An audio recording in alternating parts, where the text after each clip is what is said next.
The difference between the one that remembers Allah and the one that doesn't remember Allah. He says the difference between the two is the difference between the living and the dead.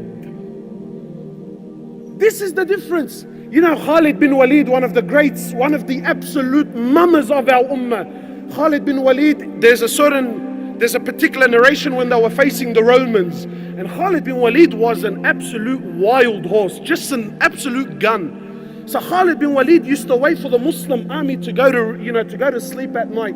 Then on his own, Khalid bin Walid on his own would mount on his horse and go over to the Romans, go over to the enemy on his own to get intel, to suss out the army. What are they doing? What are they planning? So the Muslims used to trip it. They used to say, Khalid, what's wrong with you?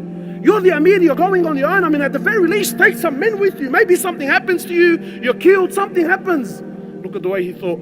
He says, didn't you hear the Prophet of Allah say, didn't you hear him say that the difference between the living, he says the difference between the one that remembers Allah and the one that doesn't is like the living and the dead. He said, what can 60,000 dead do to one man that's living?